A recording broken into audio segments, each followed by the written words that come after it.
Okay, so what I got here is a Gameboy Advance SP, a fun little system, but these are starting to get some age on them. And like a lot of them, I read about this problem a lot, the shoulder buttons. You can see, it should actually scroll when I push that button. You can see about every fourth or fifth time it might work, and then it works a while. The left one seems to be pretty decent. Anyway, I've been all over up and down looking for replacement Tact switches for these, and you can't find them because they're an odd configuration. But I have found a solution, a Tact switch that'll work. At the expense, you're going to have to give up a Wii Classic Controller. These two Tact switches are identical to what's in this Gameboy Advance SP. And what you have to do is desolder these. I'm going to get some tools together and get started. Okay, I'll go over a few of the tools we're going to be using. Obviously, you're going to be doing some soldering. So the first thing you're going to need is a decent soldering iron.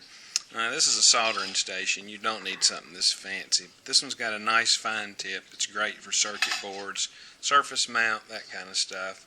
It's got digital temperature control. It's just a handy thing to have if you're going to be doing a lot of this kind of stuff, which I do. You're also going to need a desoldering iron because you're going to want to get those switches out of the classic controller in one piece. And what this has got, it's got a heating tip that's hollow and a rubber bulb so that you can heat and then suck the solder up while it's melted. It's a handy thing. They also make a braid that you can use to wick the solder out. There's a lot of different methods for desoldering and soldering. I won't get into a lot of that. You can look on YouTube and find plenty of videos that do. And working with Nintendo consoles, you're going to need one of these tri-wing screwdrivers. If you can see it good.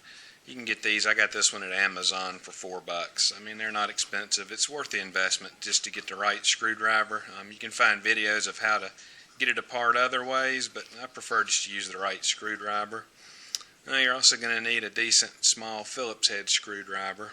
You can get that anywhere, even at Sears or Walmart. So I've already stripped this classic controller down. It's basic. There's 5 screws in the back, a couple more Phillips screws inside. Just peel out the circuit board because that's all you're really after.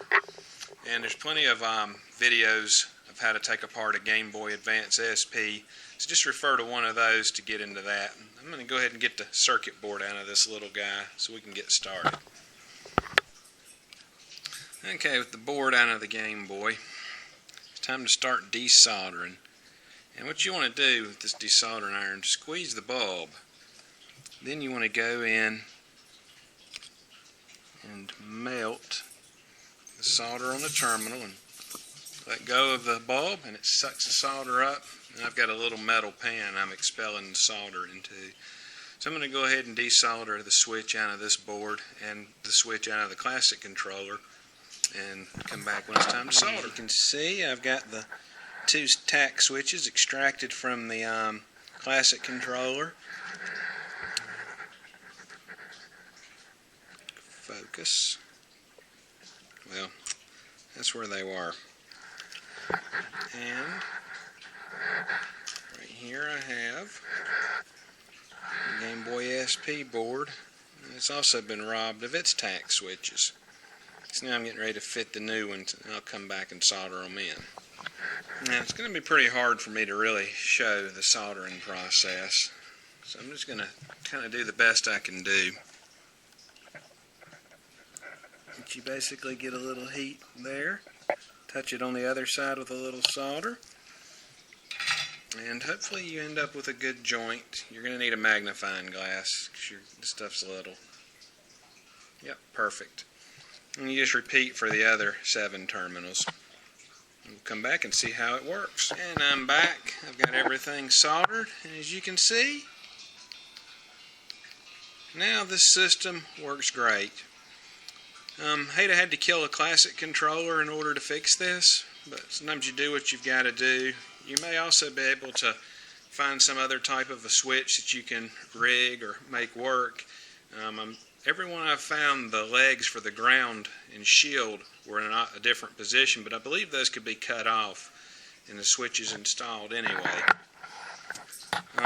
These classic controllers, you can't buy them new anymore, and it'd be kind of crazy to take something brand new and destroy it like this. I'm going to solder the old Tact switches back into it. It'll still be usable. It just, those two buttons may not function well or at all. Just no big deal. I can still use it as a basic classic controller. But, to find one of these, I got this one at GameStop, and it cost me $15. But that really wasn't bad considering that I was able to save my Gameboy SP. And that's it, I guess. Thanks for watching.